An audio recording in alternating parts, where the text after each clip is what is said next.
There is nothing like starting your week off than with the three of us. No? I agree. This is lovely. Just the highlight of my week every week. Welcome into the Real Kyper and Bourne show. The three of us include Justin Bourne, Sammy McKee, Nick Kypreos, and watching high above, making sure that we're doing well. Derek Brandeo and Jen Rolnick. I thought he died. I thought we were about to do a tribute here to somebody. And watching us from the heavens. They're just on the second floor, and we're on the main floor. Touché. That's all. That makes sense. How was your weekends, guys? It's a good weekend. What Yeah? floor, Derek, are you on? Third floor. See, I don't even know what floor we're on. There's a lot of them. I don't know what I press. Can I How was your weekend, Sammy? give you some details of my weekend? Yeah. Did you golf somewhere? No, Why you got the look of Being a weirdo? cat that swallowed the canary here? So went up north for on Saturday. Had a wonderful time with my wife. Did a little getaway. Enjoyed some couch time yesterday, watching some golf. Nice. Was sleeping soundly this morning around 5 a.m. when I was awoken by a loud crash and bang outside my house. Went outside to have a look at what happened, and a guy traveling very fast on Jane Street crashed into a parked car, which in turn crashed into my parked car at 5 a.m. Really? Yes, and it the car is pretty much written off. 3 cars. Yours gone. written Yes. off too? Yes, just an absolute disaster. No way. Yes. Just So a there you go. pile So that's of how car? that's how you start a Monday morning, boys. Ooh. 5 a.m. with a cop knocking at your door, being like, "Hey, guy ran into your car." So there you go, bud. That's how I started. So I want to tell you my details of my weekend. I was wondering. I didn't know if there's anybody on this show Uh-huh. that I heard these commercials on the station about because there's You some need a new cars, car? some kind of cars that are nice. I don't know. You need a Benz? Maybe. I don't know. Kipper, you might need to give me a Benz, buddy. You need an excuse to go get a Benz now. No, well, listen, I love He's this. got his My excuse. beloved Toyota Corolla was doing pretty well, and she got banged Well, up you know pretty what? good. You mentioned it last I week. know. And now it's gone. It's gone. It's gone. Weird. I know. I think you are leaning towards a new car. I think it's Ben's time. Thanks, Kipper. Yeah. So we'll talk off air. I hope no one was hurt No under one was the hurt. Guy circumstances. was all good. The one guy was fine. Arrested, but no good. I don't think he even was right. He was charged, but he wasn't arrested. He You left. just had a nap at the wheel? Yeah, probably. He was fine. He came over. He's like, "I'm so sorry." I was like, I'm getting a Benz out of it, buddy. So Your Monday's worse than mine. All right, buddy. I'll talk to my people. I'll have my people call your people. There you go.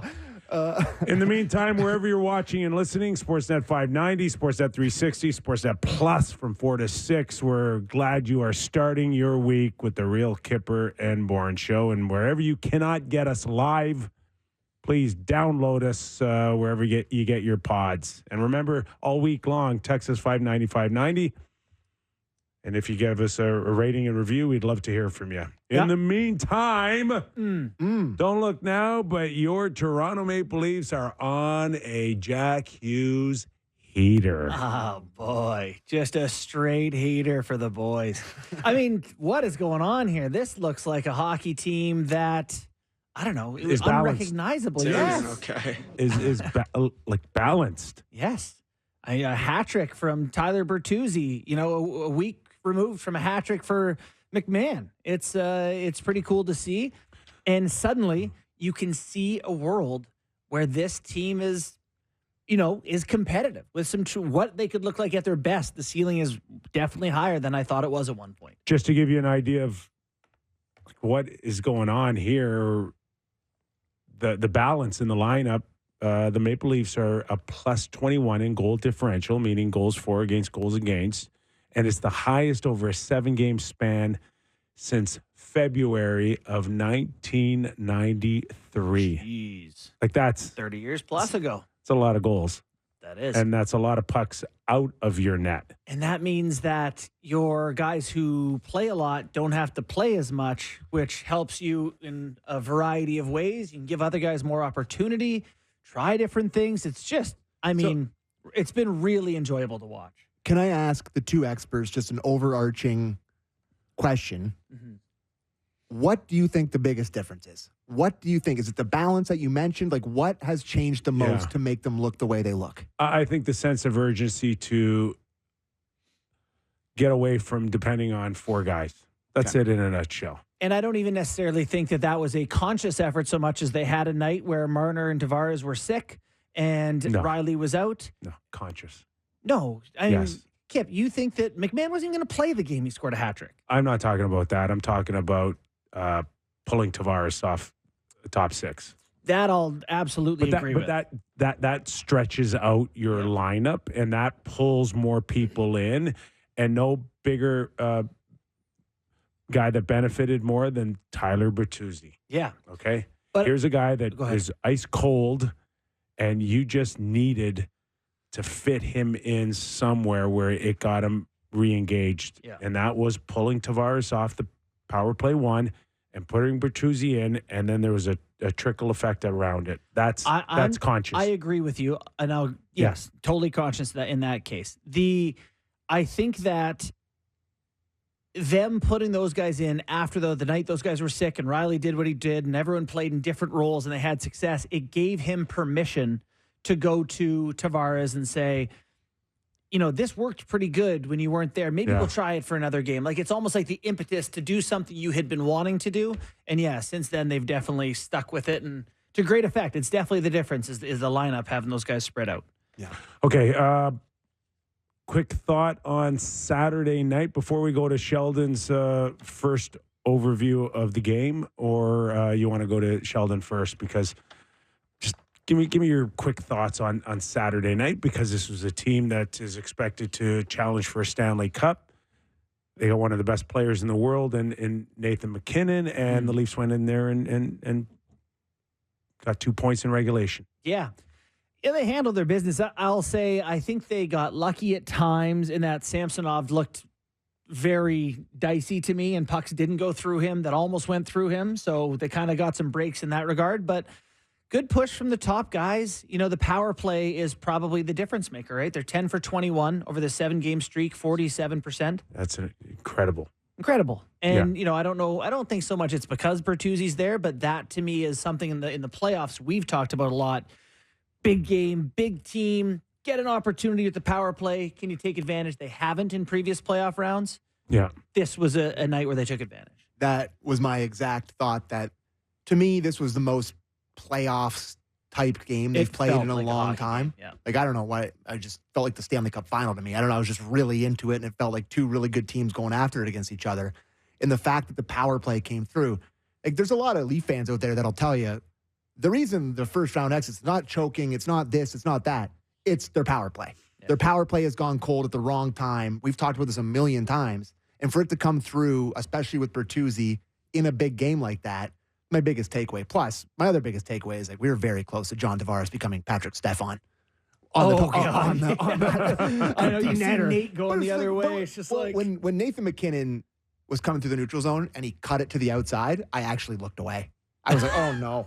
Like I was so into that game, and I just it's the monotony of these games. But that one just felt huge, and I was so into it, I couldn't even watch. I thought he was going to be Stefan. Baffling, he didn't shoot that. Yeah, because it rolled on him, and he was stuck in between, and it just. But that's why you shoot it when the net's open. Shoot it at You're the blue across line. the red. Yeah. Anyways, those are my two big ones. Anyways. All right. Yeah. Pretty much the same for me. Yeah. That nothing overly convincing that they dominated or they were able to make people really believe that could they beat Colorado in a best of 7? Yeah, maybe, but I mean, 2-3 weeks ago you would have said not a chance. For sure. And they've now put themselves in a position to think that why not, right? With a couple of tweaks here and there, which we think are still coming, but maybe not to the extent of that sense of urgency that you had 2 weeks ago. There's more to build off, more to think about. And certainly Saturday night, I think, illustrated that. Yeah, to your credit, you have been unwavering that, the Leafs in playoffs. But I would say 2 weeks ago was when Sam and I were doing the whole, are we sure they're going to make the playoffs thing? You know, so up until the 7-game winning streak, I wasn't sure of anything. Right.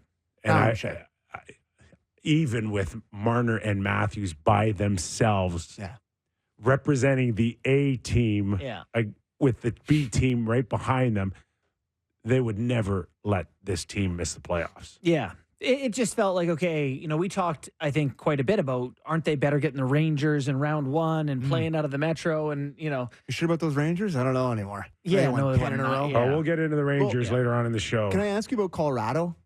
Feels like a team that's got a. I know Nichushkin came out of the player assistant program today, which is very good for him and for them. Yep. So that's good on both sides. But to me, just a little thin underneath the big guys. Like it's a lot of Ryan Johansson, a lot of Cogliano and Colton. They took a chance on Johansson. Yeah. It didn't And work. he's. I know he scored a couple recently, but it didn't work. There's a hole right now that has not been filled since Kadri left. And you feel it. And just when they're going to fill it, I bet. For sure. When McKinnon and Rantanen and when Carr are on the ice, they're the best team in the world. There's not a team at the trade deadline that need a centerman more than Colorado. No. Boys, when McKinnon is on the ice, he is a force of nature. He is just skates so hard all the time. As a fan, there's few guys that really strike fear in your heart. Yeah. And it's him, it's McDavid, it's Kucherov, it's Pasternak, and that's it. But even like Kucherov and Pasternak aren't like McKinnon and McDavid. Oh, no, they're not. No. It's different. It's different styles of fear, but those two guys, McKinnon and McDavid, are on a different level of scared. Yeah.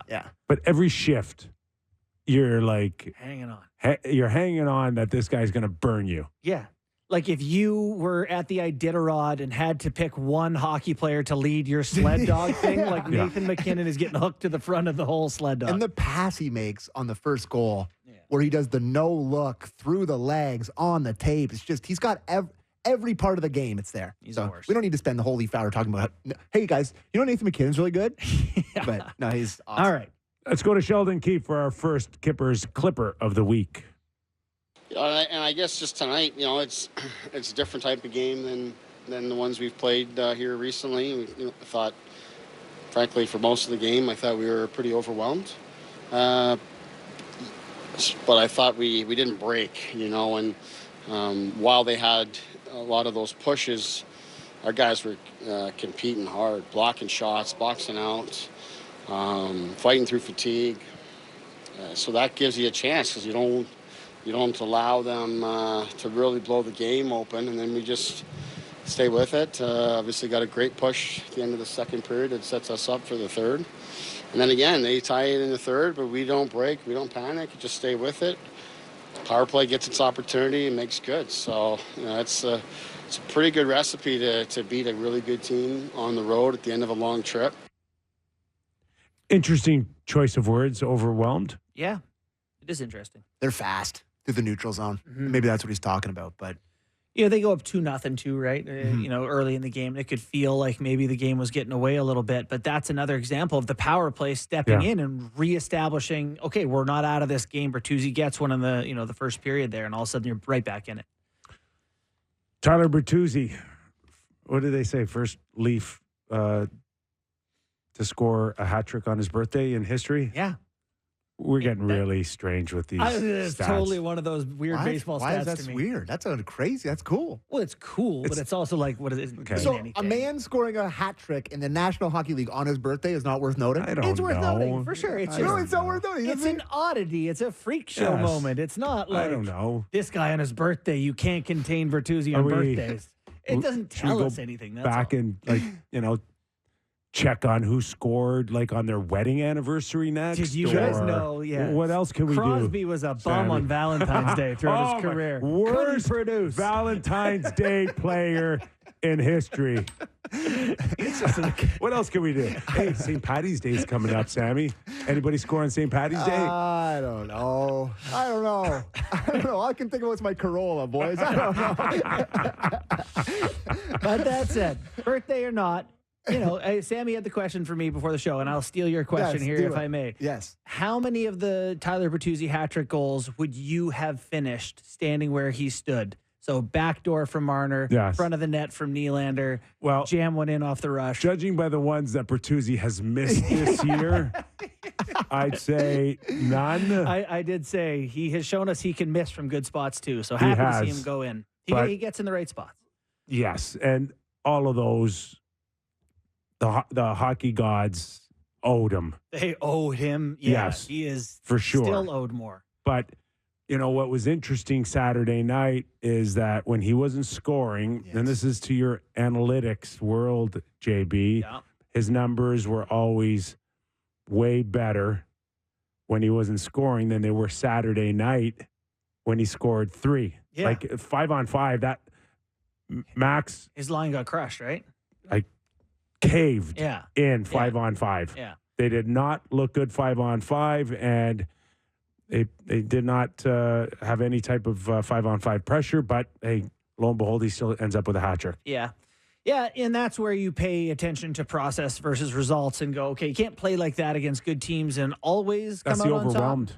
overwhelmed part that That's probably it. Sheldon's talking about. Yeah, but what's funny is their fourth line has actually been really good since Reeves has been playing with Kampf and Holmberg. That line has controlled. I think they're up 3-0 in goals and heavily out shooting their opposition. Holmberg's a mule. Him and Kampf together have really good numbers. I wouldn't be surprised if they are stuck together. There was year one out. play that Holmberg in the offensive zone kicked it up to himself about 2 or 3 times in the corner and ended up deep, and that's a presence. Well, like I now think with McMahon on that could be a line. with those two guys looking and playing heavy, now you start thinking about better balance if you end up going against Florida at some point. For me, that's the best sign I've seen out of the Leafs in the last 2 weeks is Holmberg and McMahon look bigger and heavier to balance out this lineup. McMahon, for sure. And just to go back to Holmberg and Kampf last year, remember all the conversation about how good he was with Engvall and how bad he was without Engvall? Yeah. That was like a big conversation when they traded Engvall and his numbers kind of fell off. Maybe Holmberg is kind of doing the Engvall impression for He just him. Where he's like works a guy, with a certain style of 100%. guy. That's just, I don't know. He's just looked way better since he's gotten him on his. But McMahon drops his shoulder, goes to the net really hard at least twice a game. He's catching guys off guard with how fast he is. So yeah, do you impressed. think it's sustainable, McMahon looking this good? Like, do you think this is like, have they found a guy that they can use on a third line? So you're asking them $64,000 question. Is it sustainable? Is it, where is he in his head? Is it a maturity that just needed to get to this point? Does he realize how he has to come to work every day, whether it's practice or the game, and be in a situation where you think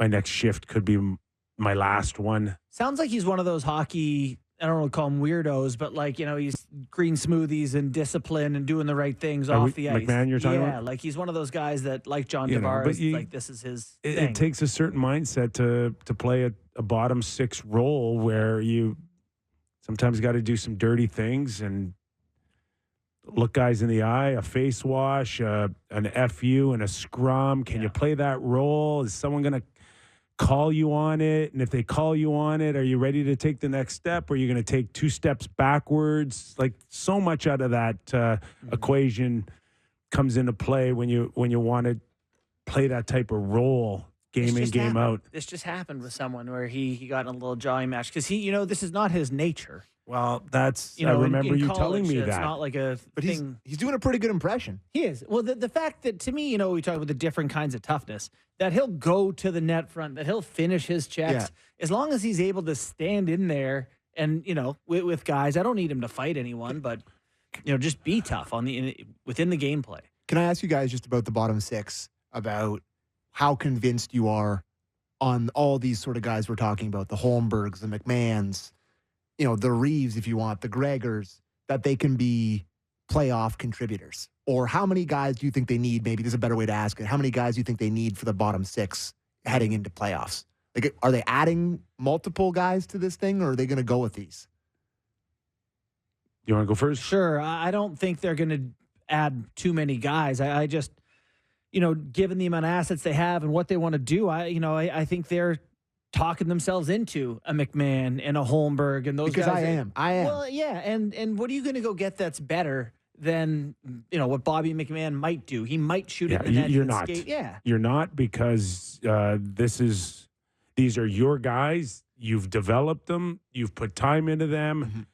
and you do not bail on them now. And they don't even have the resources to, even if they wanted to upgrade in that position, there's too many holes they've got to plug first. That's not their priority. One thing I do wonder is right now, Kelly Yarncroc is waiting to come back in. They're at the 23-man roster limit. When he comes back, which should be very soon, or Joe Woll as well, or he may be back now. But either way, they're at the 23-man limit. When these guys come back, you're going to have to drop someone. So And Yarncroc's close. Yarncroc's close. Potential this weekend, maybe early next week. Yeah. So one of the only guys who's waiver exempt is Nick Robertson. You're not sending Robertson down to the Marlies at this point. He's become an established NHL guy. And you're still trying to move him. Well, see, that's where I'm going with this. You're still trying to move him. Is that I wonder if the health of these guys coming back expedites a trade, because you don't want to waive guys, send them down, devalue this guy by calling him an AHL.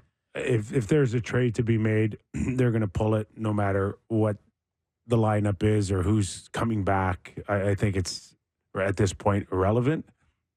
But if there's not a trade to be made for Treliving right now, then you're just going to move Reeves out and put Yarncroc into the lineup.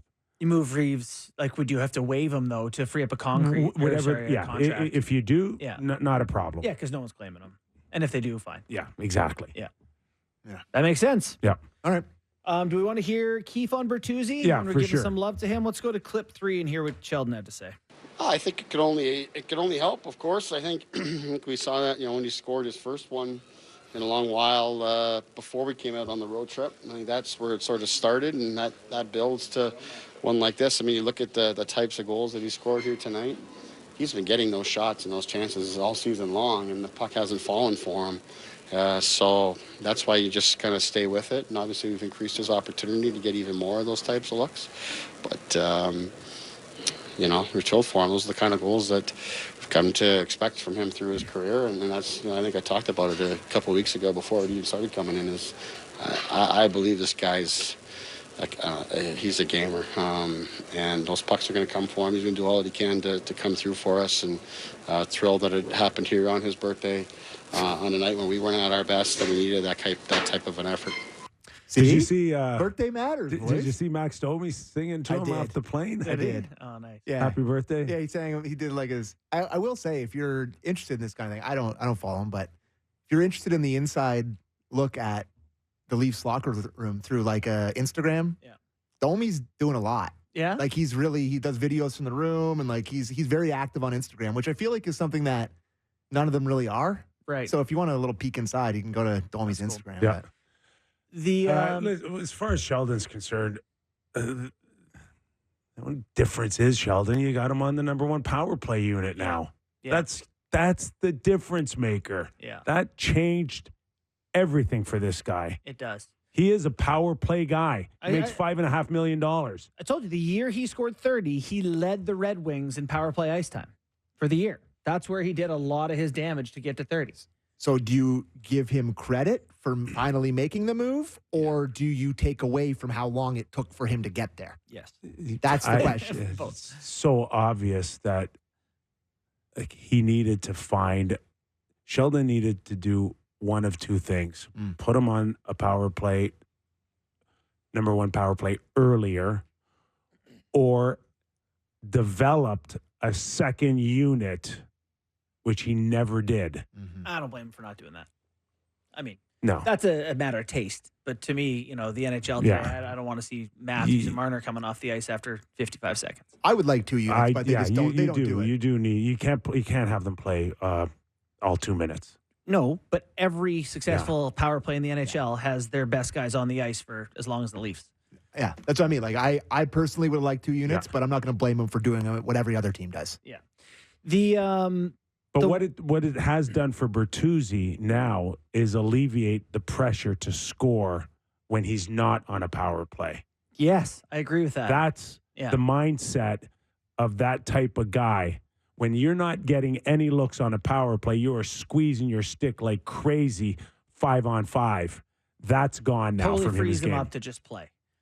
And not Which is worry really about nice. not worry about getting looks now, because he will get looks. You're playing with one of the best passers in the world, and Mitch Marner right now. All you got to do is take 1-2 steps off the post and put it in your open net now. How about maybe put a body on 16 there, Avalanche? Yeah. Let him walk in like that. Mitch Marner named the NHL's second star of the week. Who was first? Kaprizov.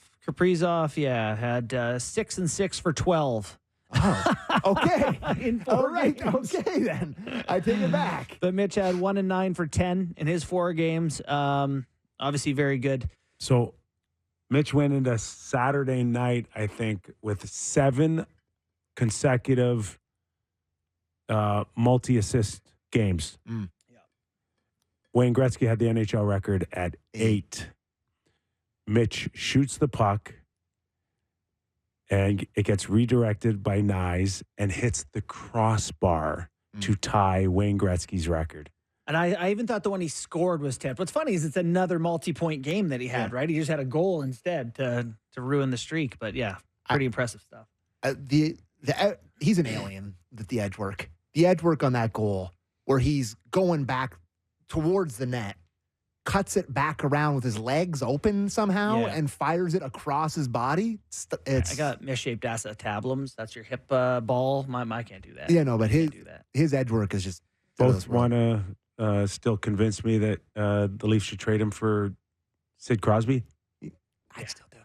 You still do it? Yeah, I don't know if you noticed, but he had 4 points and a 7-6 win for the Penguins yesterday. I'm still doing it. All right. Yeah, I'm still doing it. I'm not. Still doing it. And I know. love Sid. I know. And We we'll talk all about that love later. Sid. I know. I want to make a point about one of the reasons I think this lineup working the way it is with Tavares on that third line spot is a strength of Sheldon Keefe, which we don't get to see much because he hasn't had much beyond his top 5 guys.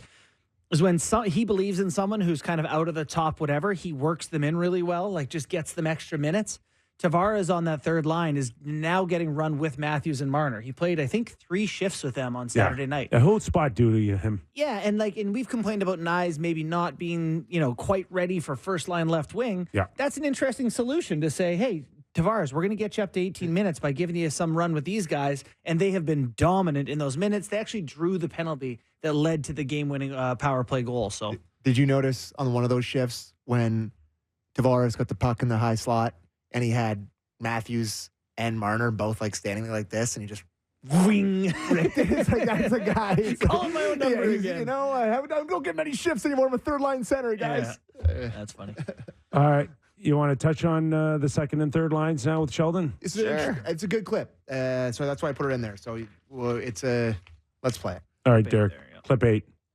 I don't think it's been a perfect experiment here so far, but certainly we've been getting good results in terms of the team winning, and guys have been producing and feeling good. I still think there's a ways to go for each of those lines to develop chemistry. I think for the most part, both lines have been getting outchanced when they're out there, and that's something we've got to really manage, but they've been doing enough to make sure that the goals are on the right side of it at least, but there's lots inside of the chemistry there with those guys and their line mates and the matchups and assignments that they have that I think they can continue to do a better job of. We're a little hard on him. Yeah. I think he's just trying to reel it in a bit. The hype train Yes. is out of control, Yeah. right? With these new lines and everything gets so micro-examined. He's like, yeah, they suck, kind of. But we've won 7 in a row. Yeah. So where are you guys now in terms of a trade deadline that is less than 2 weeks away? Mm-hmm. In terms of top 9 now, if you were to start the first round of the playoffs and these were your top 3 lines, Not good enough. Against I need Florida? a center. Against Florida? well, I mean, overall, we could feel a lot better about what we've seen in the last 3 weeks. Yeah, Right? absolutely. But here's the but. Are you confident that this lineup can get you deep in the playoffs? Buddy, You might every go time 6 against Florida instead of 4 now. every time I see Bertuzzi, Domi, and Nylander, and they get hemmed in their D zone for half a second, it instant becomes looking through the fingers territory. Like, I don't love that as a line. I like all the players, but like I need more of a conscience somewhere out there. I don't know. Do you feel like they can do it with this group? Nick Robertson is currently in the 9, by the way. And that's, I think they're in need of another top 9 forward. Yeah. Can I give you a name? We haven't talked about this and it's totally random, but the Islanders have gone to pot. I don't know if you've noticed that. They lost the last couple games. They're 9. I was going to bring that up a little later in the show. They're 9 points out of a playoff spot now. The old coach. You see sometimes you pull it and it works. Yeah. Sometimes you pull it and she don't Now, work. are you here to suggest to me that the Leafs should try to pick loose pocket a little bit here? I am. I mean, so do you want the insane name or do you want like the realistic name? Both, please. Anders Lee, No, Brock Nelson. Brock Nelson. 6'3", 215, scores 35 goals a year, 3 straight years. He's on pace for 35 plus goals. Yeah, He's perfect. He has a year and a half left Yeah. on his contract. So the rest of the season and another playoff run. He only makes $6 million. So maybe you need to retain whatever, but you can figure that part out. Oof, I that's mean, expensive. It would How old is he? 35, 32. 32. for another year. I mean, it would cost everything you got. See, that to me, is he a difference maker for you to win the Stanley Cup? He has scored 22 goals in his last 55 playoff games. Yes. Is he a difference maker for you to win the Stanley Cup? Yes. So why wouldn't Lou ask you for Cowan? He would. 100%. And he probably knows all about Cowan. Now, And I'd probably say yes. if We're doing this again? We are no. doing it again. Oh, no. We are doing it again. Not again. 100%. I'm not backing off. This. No. I'll I'm get not backing I'll it put some off. fake trades going here soon, boys. Okay. Yeah. That is that's a name that makes me feel like he's at the top of the list for what the Leafs could use in a lot of different situations. Yeah. So my earlier point, how much are you all in on you thinking What does that all in mean? that guy could make a difference to beat the Florida Panthers or win a Stanley Cup? He's very effective in front of the net. Like he is unfortunately another guy who shoots first, asks questions later. But he'd be a nice one. The other ones I'm not interested in really, like Palmieri. He'd be available as kind of a veteran. Adam winger. Henrique for sure is another one that is garnering a lot of attention, but I'm not doing Cowan for him. And my favorite that I will bring up again is Yanni Gord. But I Love Yanni. know you guys hate when I bring I it up. don't think. No, I love it. Yeah. No, I am Kyper the get- Yanni Kyper- Gord Kipper president. gets. I like it, He yeah. just shoots it down every time. So I don't even know why I'm No, bringing it up. you Just got a makes me better sad. chance of getting Wenberg out of Seattle than you You're do right. Gord. Yeah, I get it. I just love Gord. Gord. I know, but He also makes quite a bit of money, Gordon. 5 something. 5. Yeah. yeah, I get it. That guy can play anywhere. Mm-hmm. You certainly can. So there's some And for the record, That's you creative would money. trade Cowan for him for 1 for 1. Nelson. If you could move money out or make sure that the money fits in the salary cap, that's a type of trade that you would give up Cowan for. I hate saying yes, but you got Okay. I mean, you got to take some risks. Risks. So he is. Yeah, He- I'm with you, buddy. What has I'm with you. What has he even done in junior? It's not like he's set the point streak for the most storied franchise in the CHL or anything. He's not even like playing that No well. one's saying he's Oh, not Sammy, he's good. going to be great in 4 years, bud. No, hey, Yeah. listen. Hey, you'll be selling your Mercedes Benz. Your lease will be up when your when Benz Cowan, before he your scores lease will 20. be up. Okay, when Cowan is helping you win a Stanley Before he Cup with the scores Leafs. 30, I'll say. I got to tell you right now, I'd trade him for sure. Like I really would. I really have no connection. I don't mind. Like you said, when he's contributing, that's Matthews might not even be here. Yeah. So I'm willing to do it. But All right. Brock Nelson, he's pretty good. Pretty good. Maybe not enough Pretty for you. good. or Yeah. what? Yeah.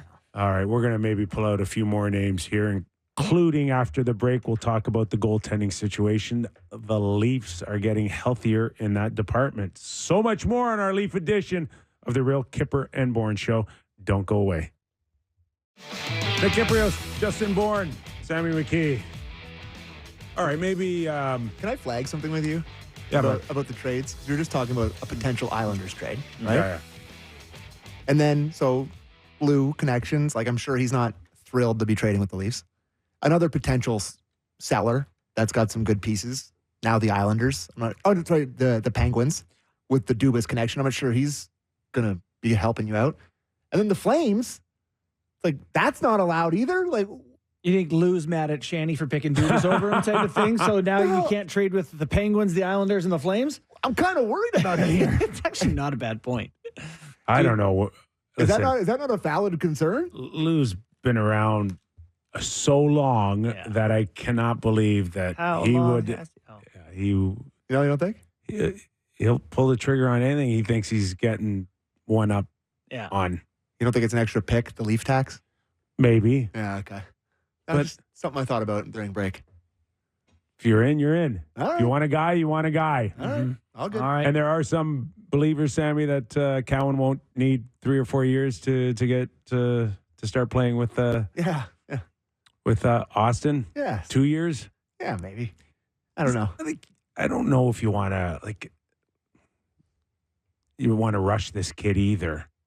I get it, Sammy. You're all hot and horny over his records. I'm not hot and You horny. are calm down, Sam. London Knights records. You love it. He is like, I'm wearing an Owen Sound shirt today. Buddy. I can't stand everything he's about. Like that plays into This my. guy was nowhere near the first round. The Leafs went off the charts. Everybody told them they were nuts. And now you're at the point where, hey, the Leafs made a great pick. Mm-hmm.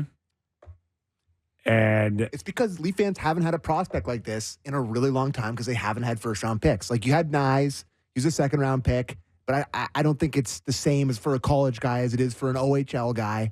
You know, Robertson had a bit of hype, but this is the first real OHL London night in the news every day type prospect they've had in a while. So that's why they're all hot and bothered. I'm not one of them, Kyper. I'd trade him. All right. Well, I'll drive to the airport. Has to be the right guy. Right? Yeah, for sure. All right, where are you guys now? Since I guess Samsonov's been called up. Is that what we say? Since being called up? Yeah, I don't know. I want to. Here we go. Yeah, So here we he go. made you a little nervous Saturday night? Buddy, everything they shot went through him, and just. I don't think it'll change at all between now and game 1 in the playoffs. I know. He can hold his own, and there's some times when he does make really good saves. But the damage from the first 50 games of this season will not allow you, no matter what he does, to relax. It sounds like, burn me once. However, this is not just emotional scarring. This is real. Since the All-Star break, when everyone's like, Samsonov's found it now, he's an .897 save percentage. He wins all the time because the Leafs are really good. I mean, yeah. They are winning not because of him, but because he's been fine.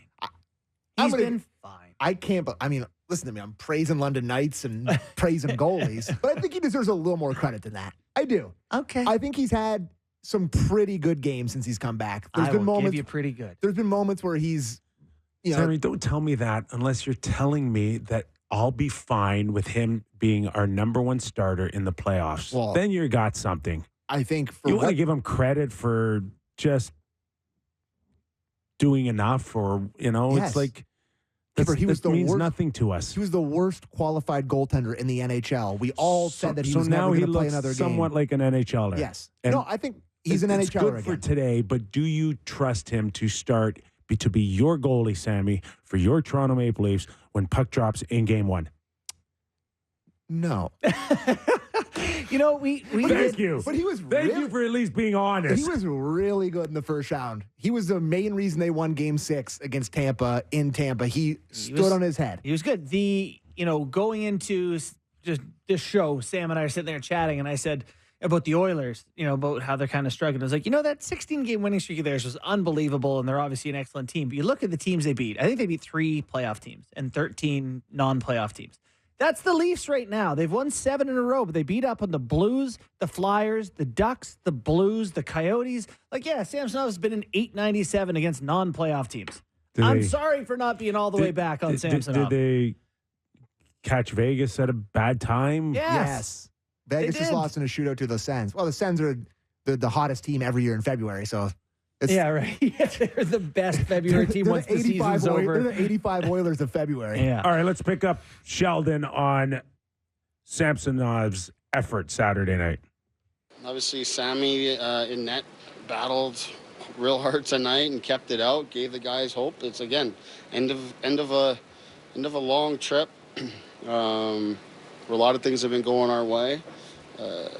You're going to need a night where the goalie's going to have to make some saves and give you reasons to continue to dig in. There's a lot of fatigue here tonight. Some, I'm sure, because of the trip and all, and some, that's inflicted because of the opponent and the type of game they're playing and how they're asserting themselves. So, all right.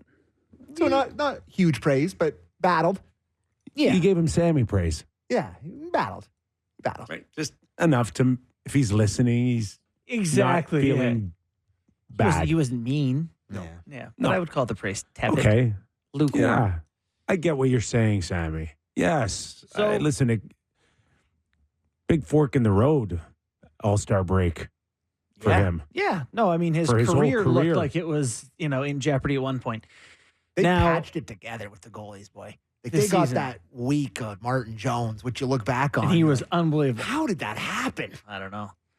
But now, Joseph Woll plays a game for the Toronto Marlies, makes 36 saves on 37 shots. Not sure if you guys watched the highlights or not, but the other team, Saw someone fall on yeah, him. they were on him all night. Great. Like there's like 6 clips of them running into him. And Woll made 36 of 37. So you can't tell me he's not ready to play tonight.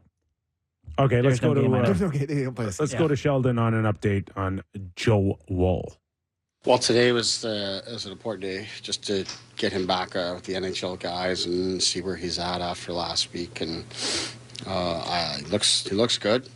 Says he feels good. But since the practice has ended, I haven't had a chance to talk to the medical team or anything about what comes next. But for today, just in order to get a full assessment on Woll, we had Jones just do a goalie session. We want to keep it just 2 goalies on the ice to give them each their own net. And it'll be sort of a day-to-day thing here as we're getting Joe back up to speed and managing the 3 guys.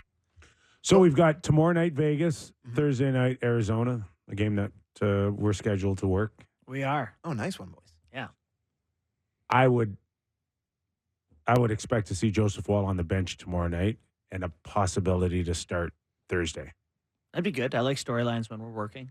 Makes That a would lot be of nice. makes a lot of sense to me. Like Yeah. you don't rush him back. I mean, Vegas is banged up, but they're still Vegas. Mhm. And then give him the easier one on Thursday coming back. Well, Yeah, no, it does make a lot of sense for a return start for him. So we're looking at a few days away. How do you feel about how much time he has left to playoffs, where the trade deadline sits 9 days Yeah. after his first start? Like, is it just we're just going to cross the fingers? I will tell you that there's plenty of time in the season for Leaf Nation to get really excited about him. What if he gives up 6 on 9 shots on Thursday night, and then he does it again the next night, and then it's March 7th? What if we can do a whole new show called What If? We should. That should be a segment where I create doomsday Yes. scenarios. I actually love that segment. There idea, Kipper. is- I'm going to do that. What if?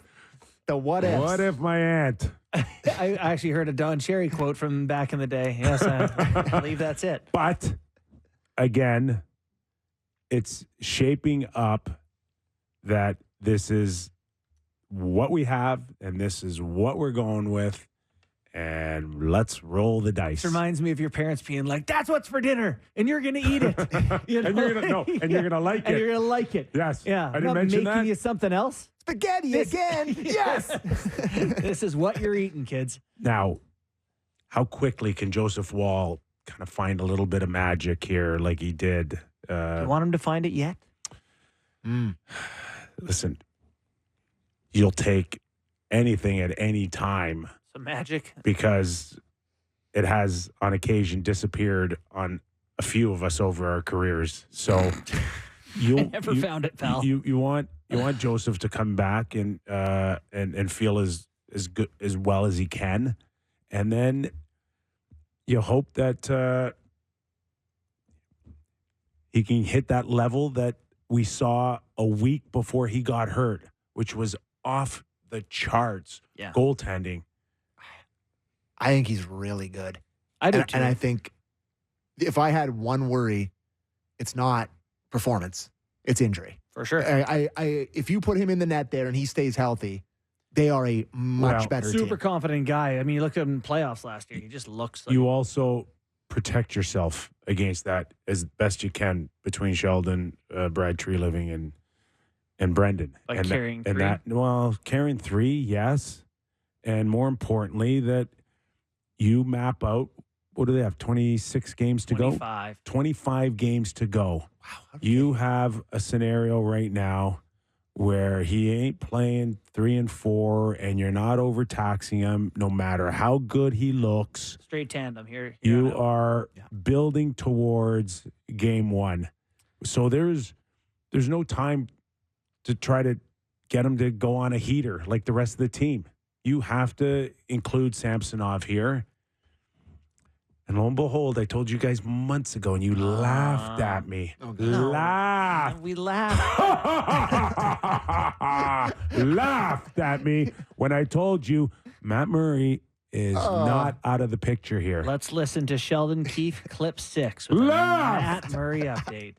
I think he's making great progress. He's seeing pucks now and getting his work in. So he's been very consistent in here and putting in his work, and they've been happy with his progress. And I know he's been hard at it, and he and Curtis have started to really connect and build out a plan for on the ice. All I hear is salary cap sabotage. That's all I hear. It would just ruin their chance. Could he just stop doing that? Could he stop making great progress? I know. Why? Because of the salary cap. He's going to make $4 million or whatever, and you got to send him down. You only need to bury 1 point whatever. Like, if he's healthy, aren't they in trouble? No, there's no salary cap issues So here. he's not coming back before the playoffs or something. He won't come back before the playoffs. Okay. I would believe that he'd play with the Marlies Okay. and be in a position to be your third goalie come playoff time. What's so hard? It's Woll, Samsonov, and Murray. Just like and last year. if you need to send, That went well. if you need to put Jones back down there, you put Jones back down there.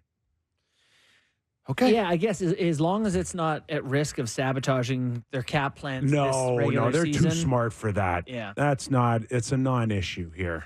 Okay. Everything's going to happen after the trade deadline. Any chance they're having him ready to go in terms of being able to trade him at the deadline?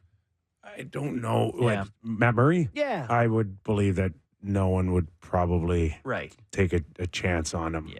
And for what? Like, what's the point of giving him away? I don't know if it like changes something with their LTIR or whatever. I don't know. No, I don't think it's an issue. Okay. I don't think it'll be anything that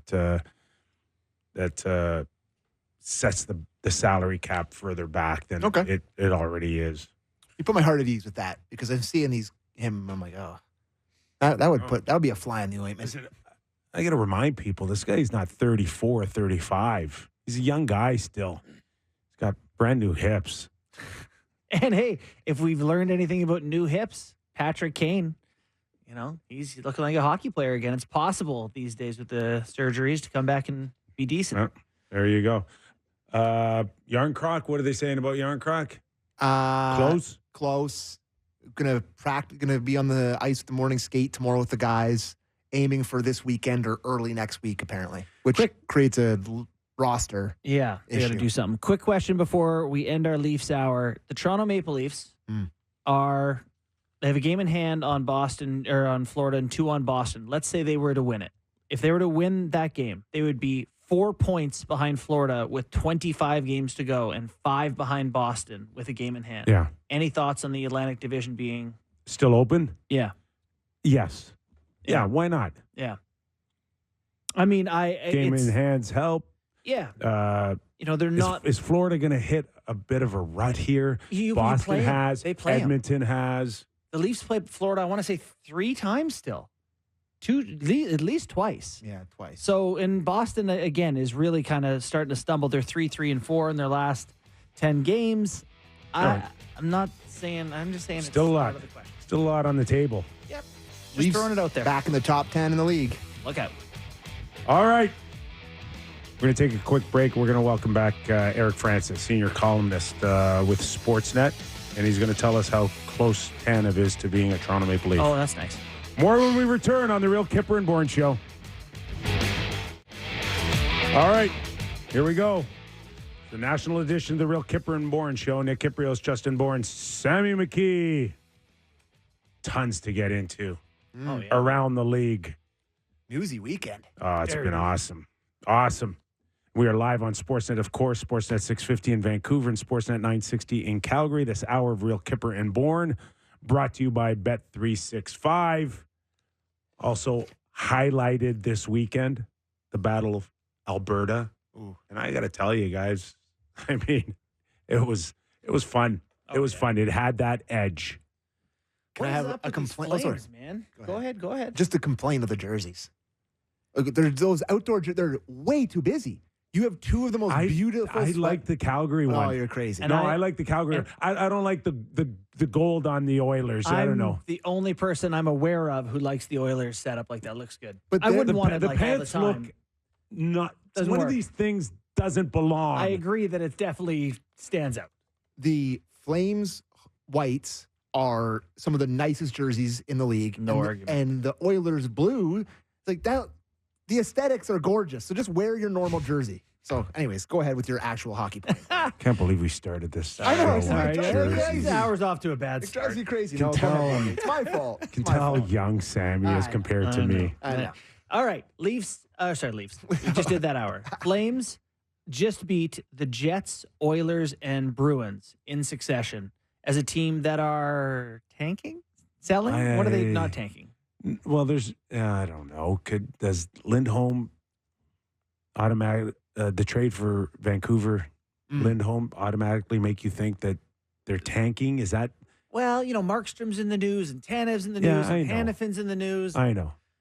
Just feels like this is a team that we've been But waiting on giving bailing- up, and they just don't. Bailing, I think for me, you have to have 2 or 3 trades that, and it does still feel, it still feels like Calgary's heading towards that as we get to the trade deadline, but it hasn't happened yet. No. So I think Saturday night was just a wonderful way for a group of guys to say, screw the world, man. We think we can win.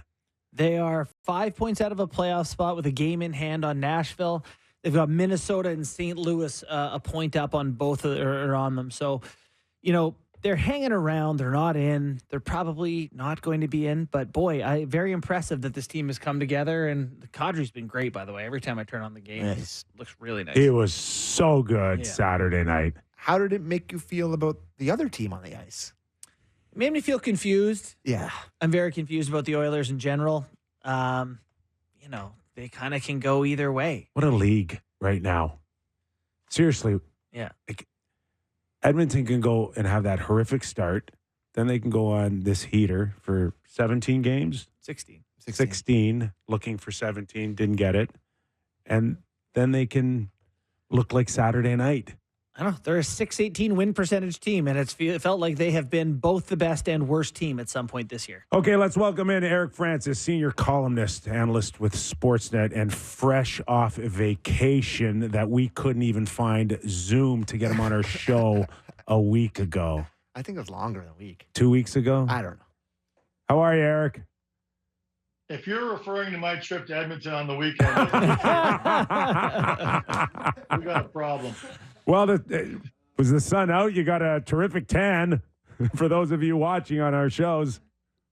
Yeah, I always forget that that's the dead giveaway that you snuck away for a week. Sorry about that. So, hey, thanks for joining us, joining our show today. And it's coming off of a fun game Saturday night. Not sure how fun for Oiler fans, but, in terms of this team and what they've been facing all year, where was your surprise meter on the effort and at times the domination of the Oilers Saturday night? Because I saw a team that came out and battled hard and flat out beat the Edmonton Oilers.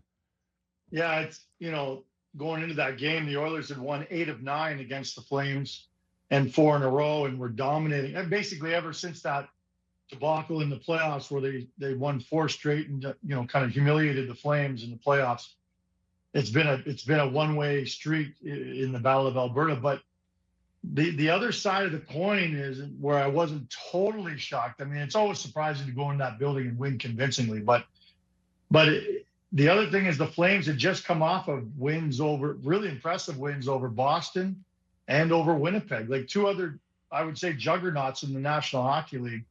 And that's kind of been the story of the Calgary Flames season.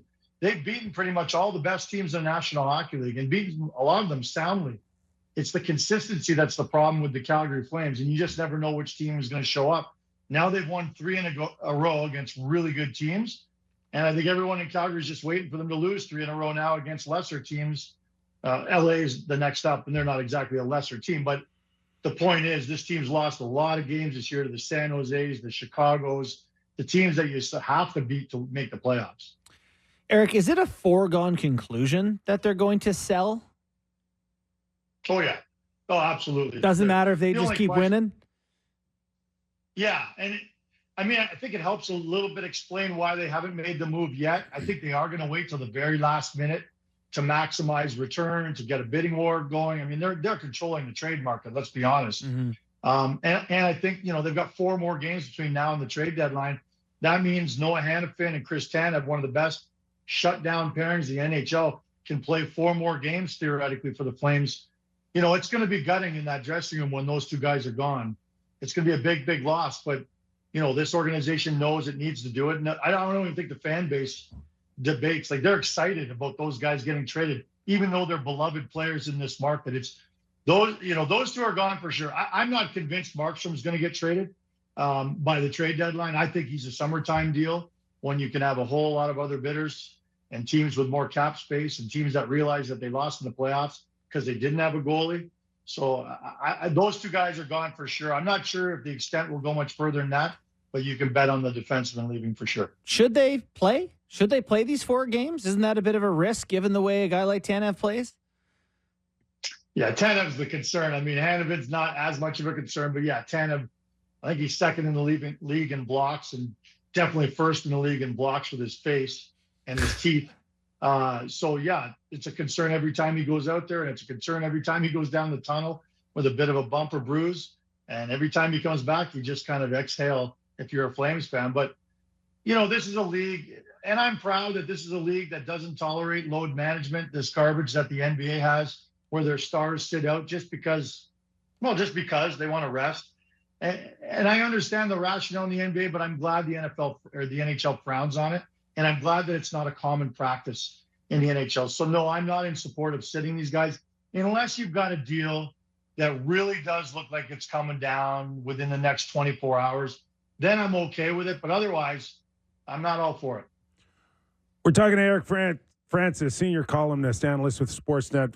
Does a terrific job covering the Calgary Flames. Eric, is it safe to say that Tanev would have been gone already if teams would have hit Calgary's mark here? And we assume it's a first rounder they're trying for, and no one's biting right now.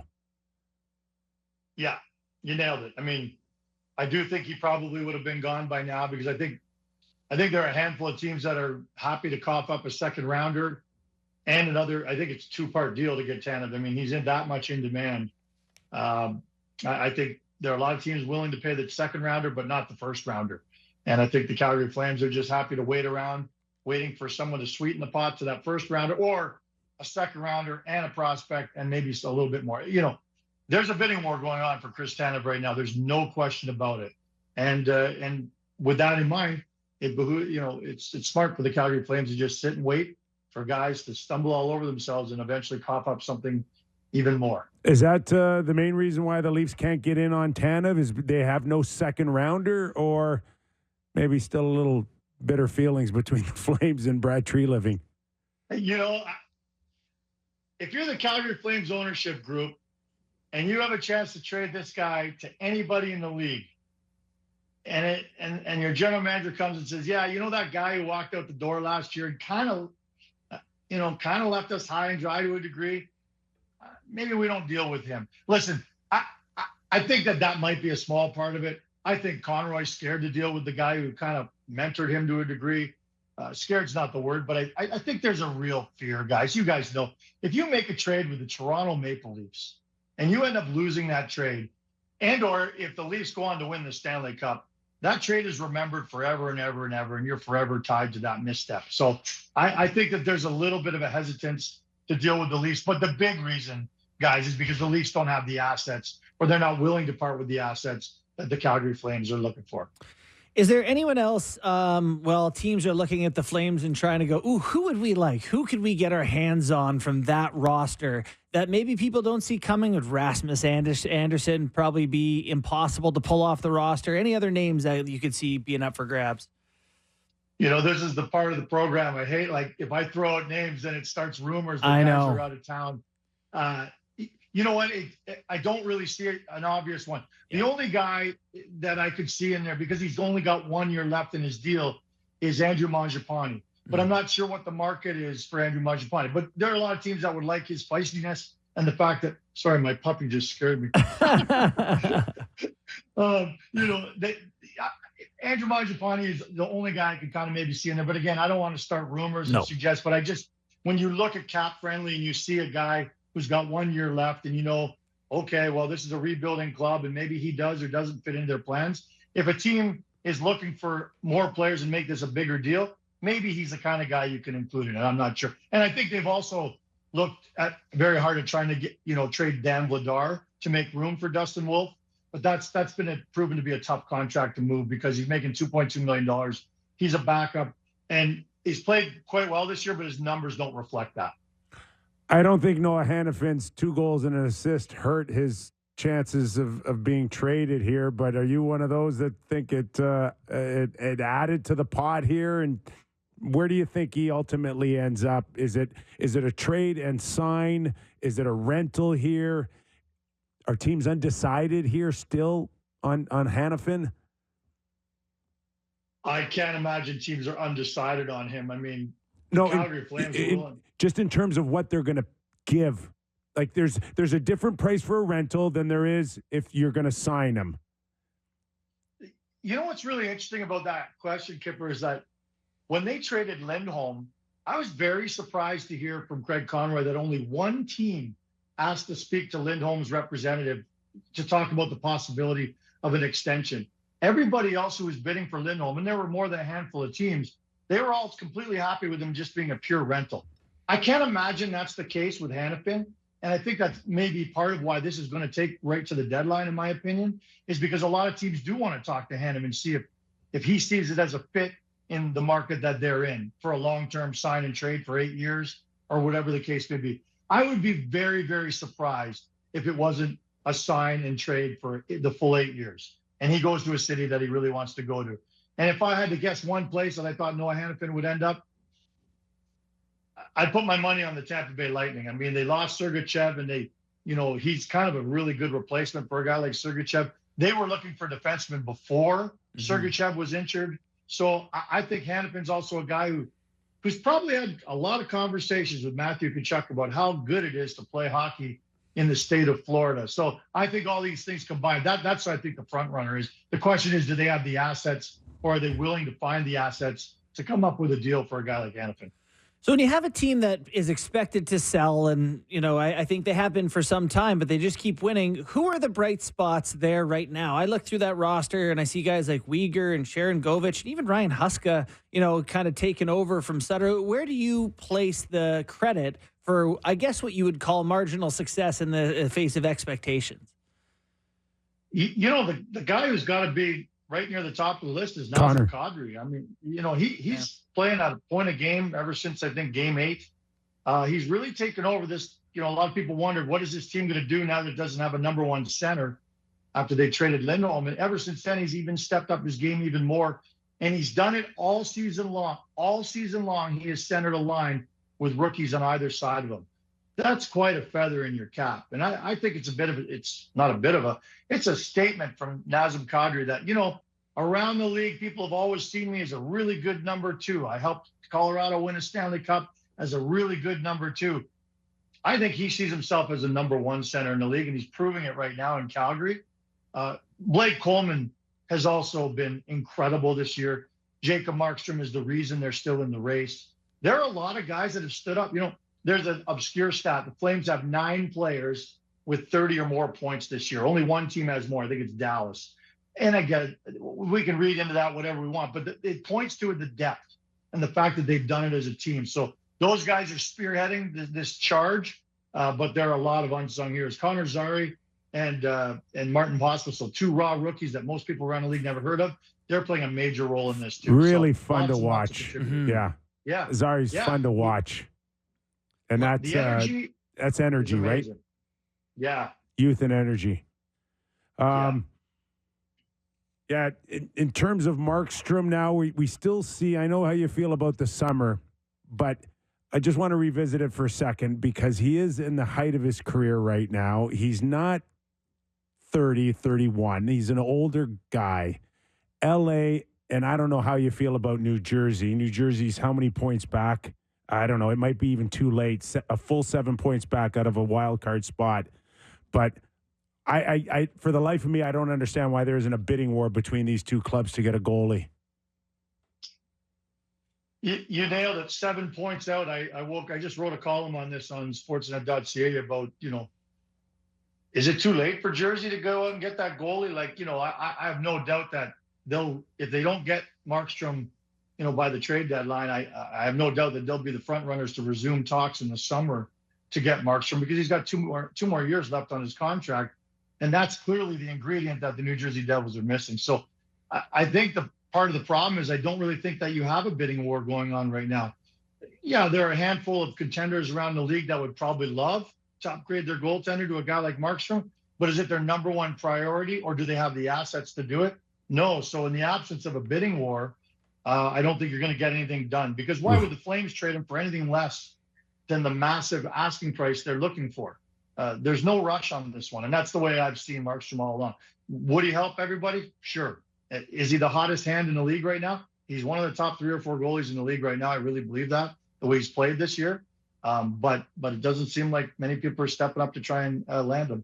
Yeah, a consistent run towards the end of the season would sure help out whatever they could do in the summer. I look at the cap-friendly page for the Flames, and I see a lot of draft picks. Like they are fairly well stocked. They have a couple of good young players. What is a realistic sort of timeline for this team to get back to a more competitive place? When's the new building going to be ready? Is that the plan? Well, I think that stands to reason. I mean, they're looking to break ground right after Stampede this year in the summer.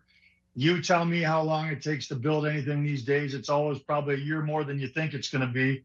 They're targeting 3 years from now.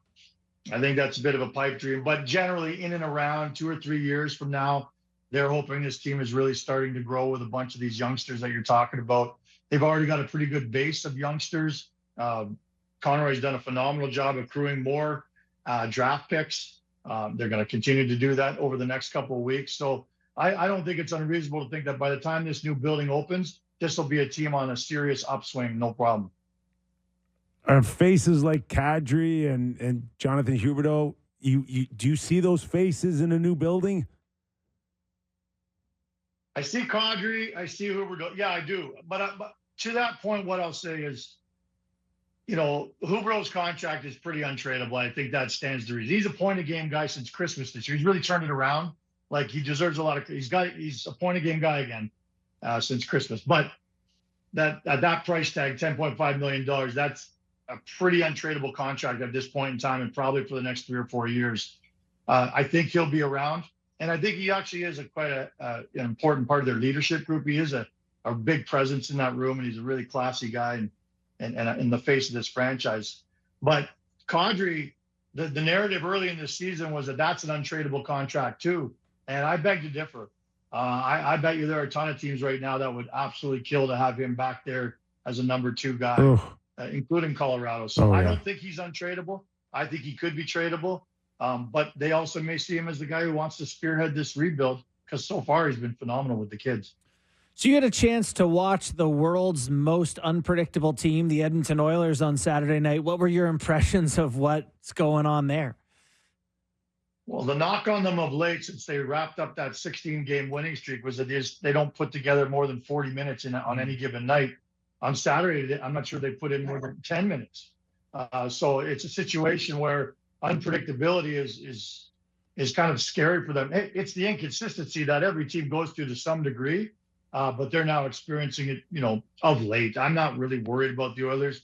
Even when they were in that incredible funk at the beginning of the season, hands up all those who were really, really worried and thinking they weren't going to make the playoffs. So I really do feel like this is one of the teams. I'll put Florida in that same basket. It's really all about building for the playoffs. So go on a 2 or 3 game losing skid right now, I don't think it's anything to worry about. As long as you feel like there are a lot of things moving in the right directions and you're staying healthy as you go into the playoffs, then I don't worry about the Oilers. But on Saturday night, they weren't just the second best team. They were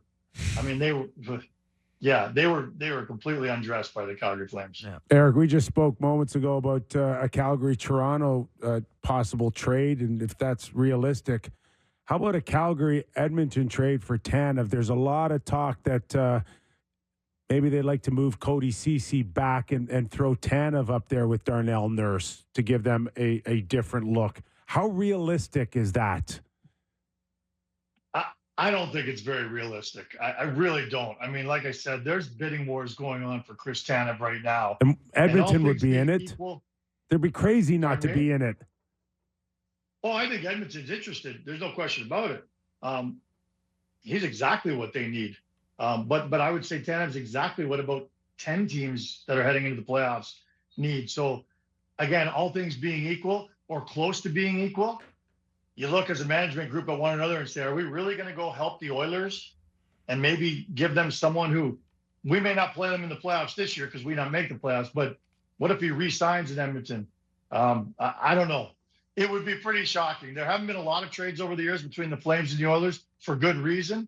I can't see him being the one guy that, Conroy decides, we'll just let this one slide and we'll trade it with Edmonton. I remember Conroy played in the Battle of Alberta for a lot of years. His hatred for the Oilers runs pretty deep. Yeah, you can't do that. You can't do that. I just, last one is also on Tanev. What do you think about where his career arc is and is heading? Like, if a team resigns him for 4 years, do you feel like he's going to be able to sustain some level of play given the way he plays? Listen, when the Flames acquired this guy 4 or 5 years ago, whatever it was, from the Canucks, I'd heard he was a broken player, not the player he used to be, and he won't be very good. He'll be like a Giordano Light, somebody called him.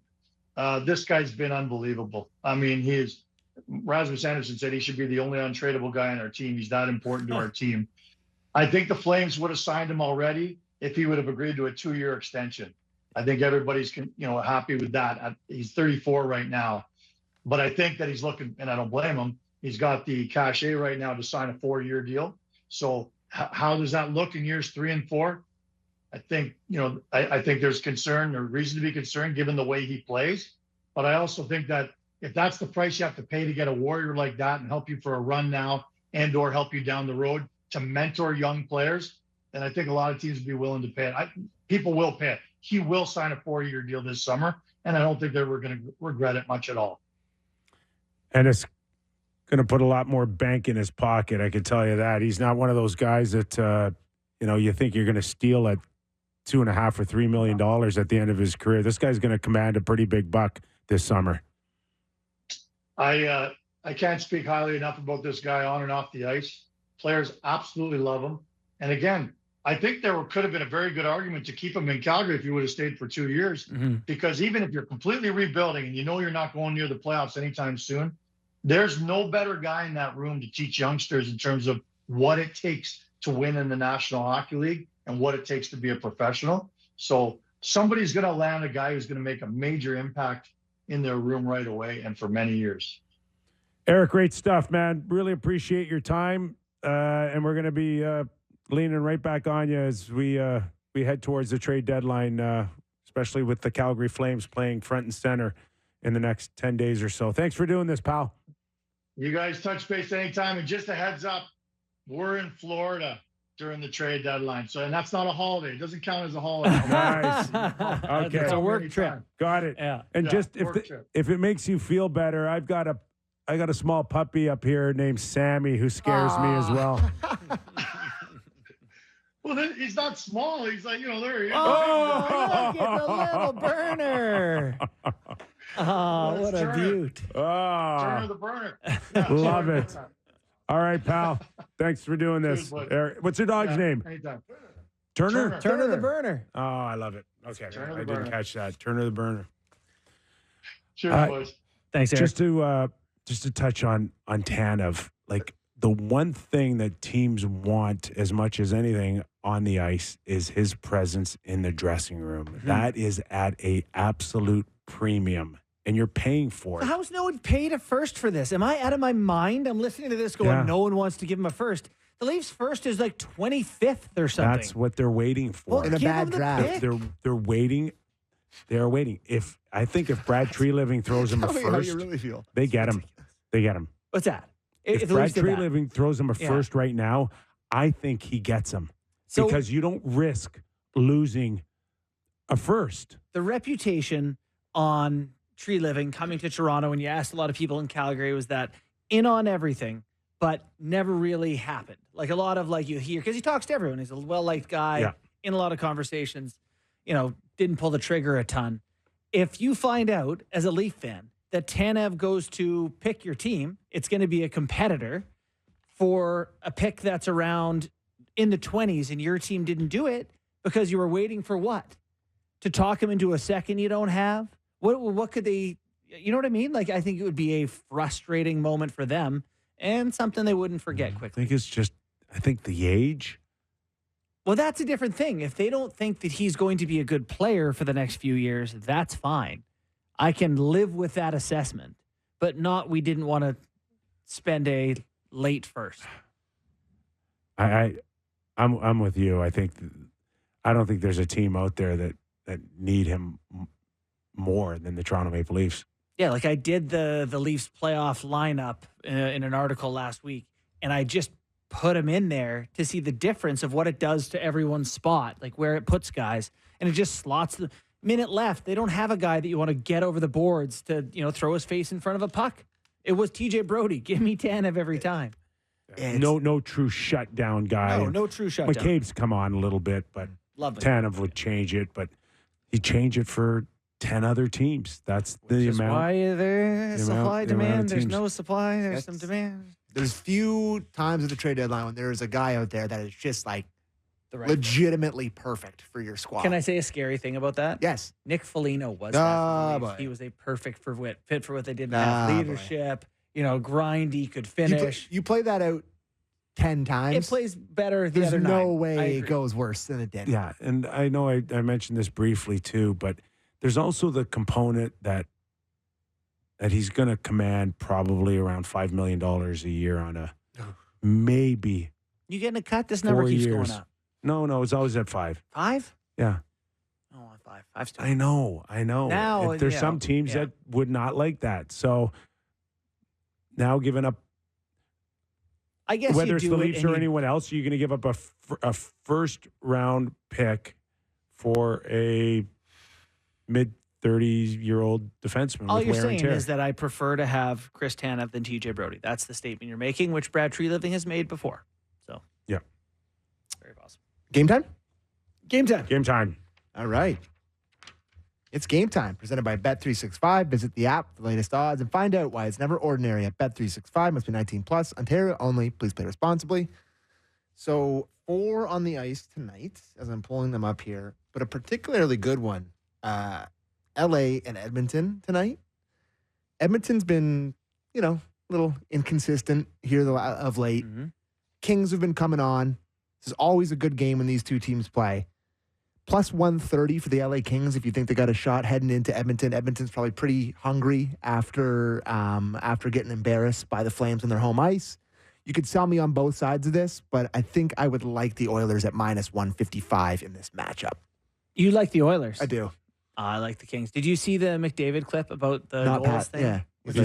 He's wants to shooting. See how many assists he can get this year. Yeah, I think he had 9 straight games without a goal, and he says he's just going to try to get assists now, which is very funny. He had good. It was very light, and I enjoyed that he seems more comfortable this year. This guy's going full Vince Carter. Stop dunking. Stop dunking. Stop scoring. He's just going to stop scoring. Is that what Carter did? Oh, yeah. You don't remember that? I don't remember that. Oh, this is part of the reason he's so heavily booed. He just people. He tapped out. Okay. Not to get on Raptors' side here, but when people are forgetting that he dumped on the city. People are way too I went to a Raptors game and there was people out front being like, retire 15. She came up to me. I'm like, are you kidding me? Are you kidding me? Like, you're too young. That's what it is. It's like a whole generation of people that see the numbers, see the slam dunk comp, and like. But to her point, this hurt will pass, and what he did was real. No, not to people who were like between 12 and 20 during that time. Never forget. Never forget. I can't stand Vince Carter. If they retire his number, I'm done being a Raptor fan. Okay. Oh, my God. And the other matchup that I'm looking at tonight, Barney, your poor Islanders. Not looking so hot. No. Heading into Dallas, and I got to tell you, I like the Dallas by -1.5. Feel like You think they're getting I think drubbed? I think they can get Tell you drubbed. what, if the Isles get drubbed in Dallas tonight, it's going to change the path of the season, and they're going to be sellers here. They should probably now, but deadline sellers. I do just get back on McDavid for a little bit here. So what? It's 9 games he hasn't scored. I think so. He's got like 21 assists. Mm-hmm. So I think you're going to have a different look of him tonight. You think I'm going to bet goal? Yeah. I think his top priority is to push it over the goal line today. Since the All-Star break, he has 1 goal in 12 games. Yeah, if you want an anytime Connor McDavid goal, it is +105 tonight. So there you go, a little bit of plus money. And the last thing I'll bring up here, I'm just looking at these lines. The Ottawa Senators are a -140 favorite against the Washington Capitals. Don't love the Sens at a -140 favorite over anyone, but they've been hot. The Capitals stink. They could win, but it's a big number. Yeah. By the way, looking at this McDavid game log, here's his assists: 6, 3, 1, 2, 2, 2, 2. 6. Yeah. He's a dishing magician. Oh, yeah. He's Ty anything on Islanders and Dallas? Is this the game that makes the Islanders complete sellers after tonight? Yeah. Yeah, it is. They're deep in the pit, my friend. They are currently 9 points out of a playoff spot. Now, granted, they have a few games at hand on the team that holds that spot down. Actually, 3. It's Tampa Bay, but it's a big climb from here with only 25 games left. You lose a couple more. She gone. That was Game Time, presented by Bet365. Visit the app for the latest odds to find out why it's never ordinary. Bet365 must be 19 plus. Ontario only.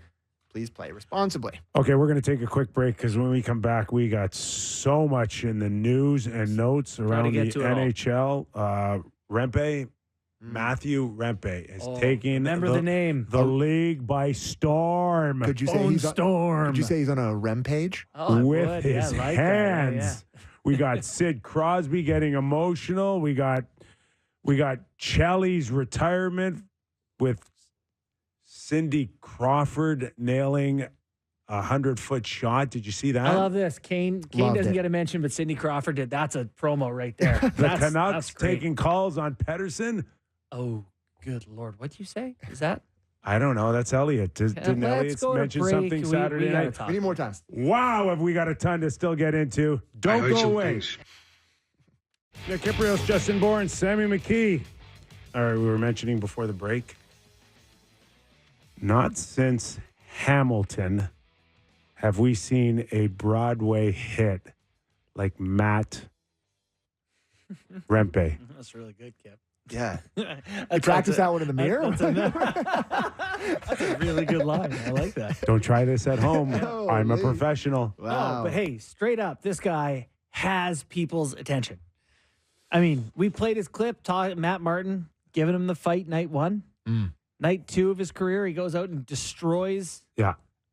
We'll give it some background for a lot of people that maybe just didn't watch on the weekend. The New York Rangers have a young player in their lineup, Matt Rempe, who was like a 7th-round pick. He's 21 years of age.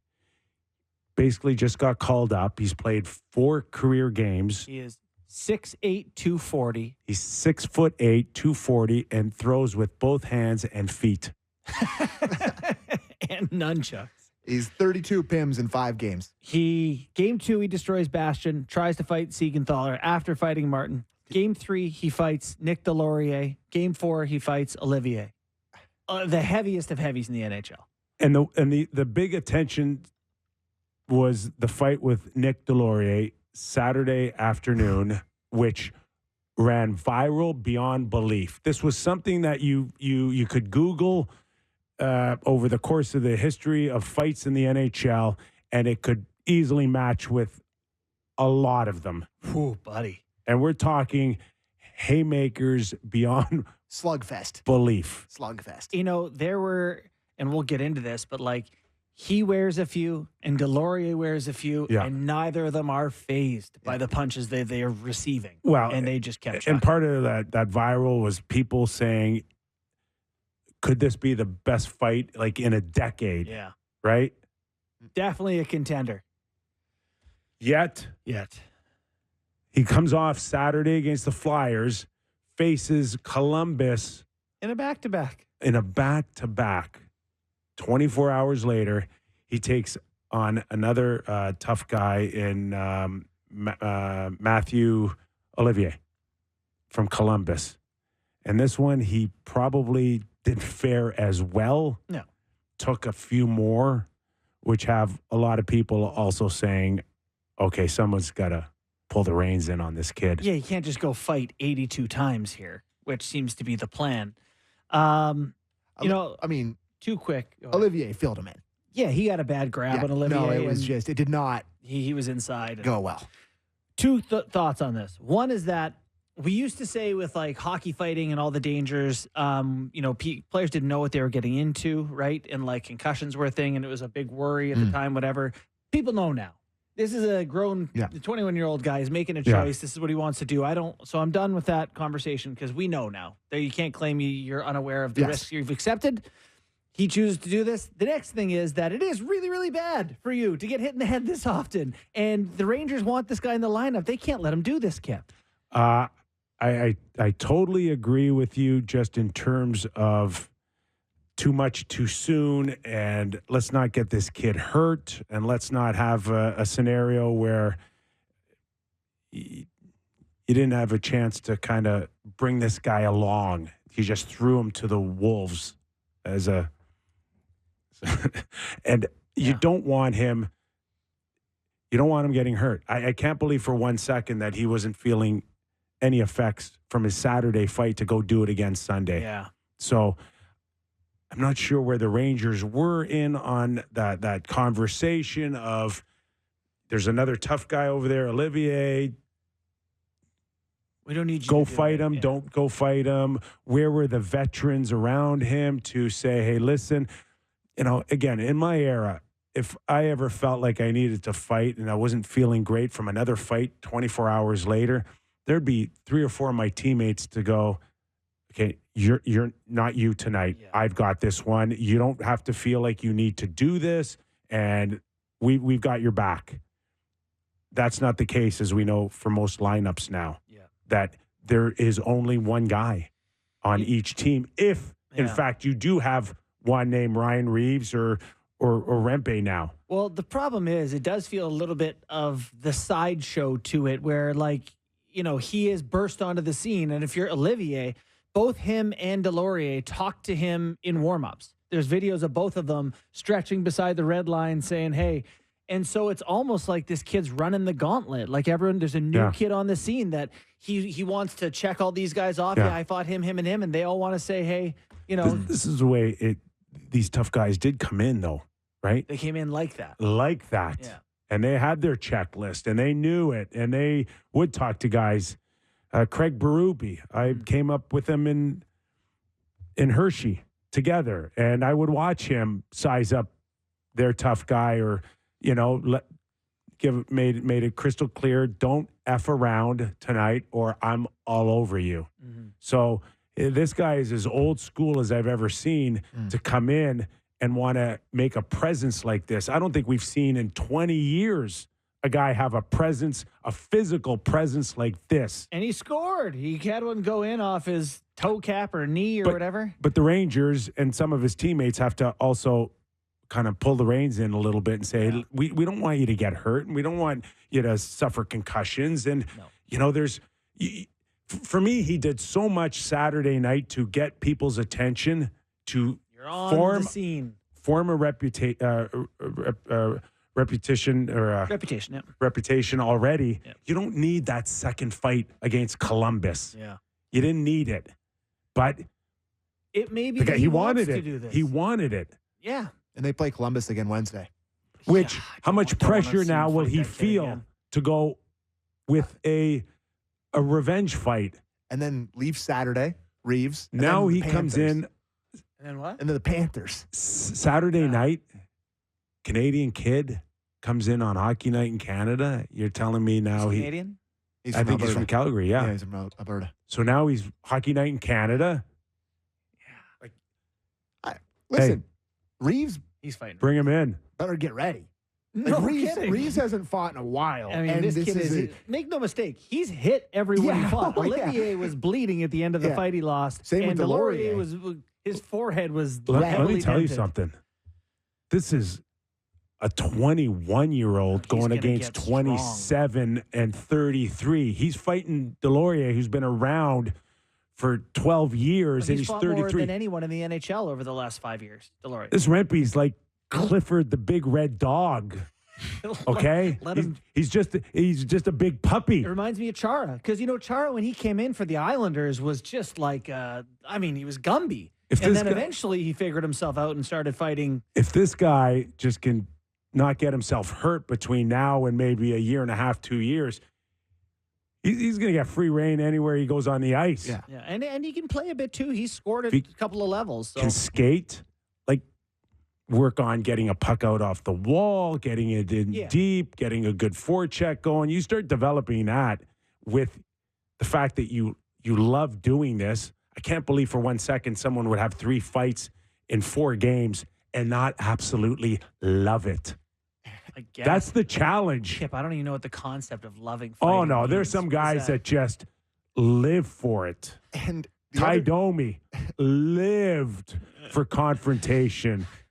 Like, I remember asking you. Ty do you Domi would miss pull fighting? guys- And you're like, yes. Ty Domi would pull guys out of cars in Windsor in junior and it'd be like, look at the rest of his guys and go, like, is this the toughest you got right now? Really? Really? That's it, you guys? Yeah. That's all you brought on a Friday night in Windsor? This guy Good Lord. loves it. Yeah. Yeah. Okay. Well, hey, he does seem to. I'm curious to know if they're not going to put an arm around him and go, we want you to be a Ranger for the next 8 years. Yes, Stop, that arm has to come around. Yeah. Hope he fights on Saturday, though. Do want to see him fight Reeves. Hey, it is It'd be nice to see Reeves quite go again. remarkable, though, like the ripple effect it has around, like it's not a skilled goal. It's not a Michigan. It's not an anything. And then this thing has the ability to go as viral as anything else out there. Buddy.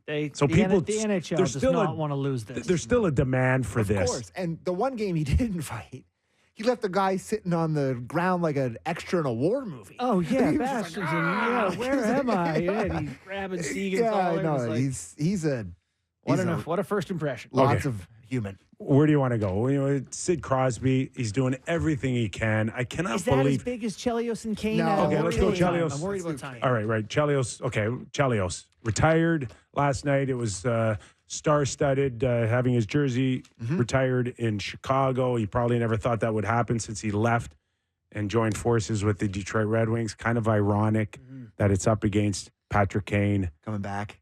Let's have a listen to Chelios yesterday.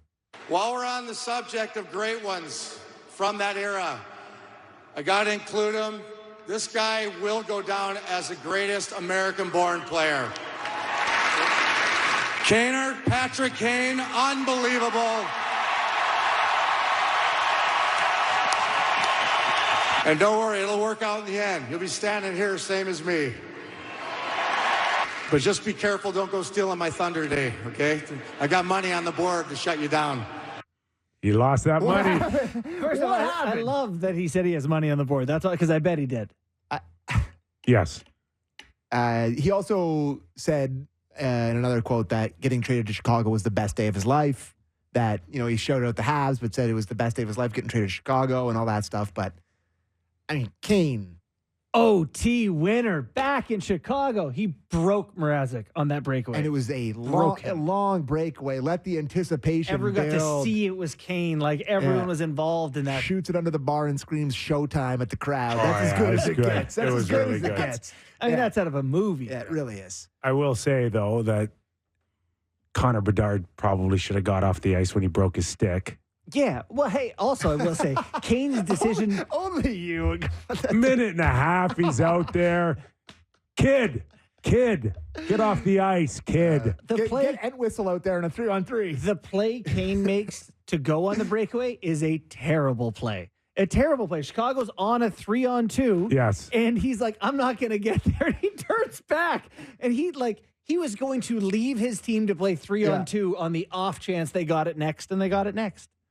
All three of those guys were like almost touching the goal line. So all it took was just one little guy just batted it out, and and he's gone. Yeah, he slowed it down like a shootout. And man, Peter Mrazek again. His fun poor moment. knees biting Fun on moment. that first fade. So when I first Kane's broke, been awesome. Yeah, he's over really good. game. When I first broke in the league, I thought I was going to make a name for myself and challenge Chelly to a fight. Really? Oh yeah. And I started working him over behind the net. And he's like, "What are you doing? What are you doing?" Greeks. I'm Greek. He goes, "Hey," and then he says to me on the ice, "And my dad loves you." And I'm like, "Really?" And I'm like, "Okay." No, didn't fight. Win him over with a Didn't little fight. soft praise. I can't No, you're fight right. a guy Not whose mad dad anymore. loves me and is Greek. No, No. that's the right choice. So, yeah, Yeah, it's just like, don't you know about the Yes. fraternity? that's right. There's not many of us in this league. Let's stick together. Chelios had a absurd career for how long he played. But maybe the greatest contribution he gave to hockey was the mic'd up in the UHL clip. I don't know if you've ever seen that. No. But it was during the lockout. He went down and played for in the IHL. Dude, he played till he was 47. But during the lockout, he went down there. Oh, the UHL. He played for the Motor City Mechanics. You've never seen this video? Maybe. I don't know. And there's a just dusty guy in the UHL that's just chirping him, telling him he's hitting the tanning bed. Oh my God, I can't believe you've never seen this I video. think I have. It's one of the best all time. Didn't Babcock bench him Yes. in the outdoor game? And he may or may not have had a No, he did. He had a beer. beverage or two. Yeah, on he the had, bench. so he just had. I think he had his kid bring him a few beers. Might as well enjoy it with the people in the I love stands. that. Does he say like a devastating line or something in the all right, clip? I'm or not it's just going him? to try. A lot of swearing. It's just Okay. very funny. Yeah. But he makes fun of him for being down there. 266 playoff games for Chelios. 1,600 regular season. Career if it's regular Elliot Friedman on Saturday night mentioned Pedersen. Yeah, he said he's And now definitely people traded. are- He asked for a trade. Elliot said, "I'm making that up. I'm kidding.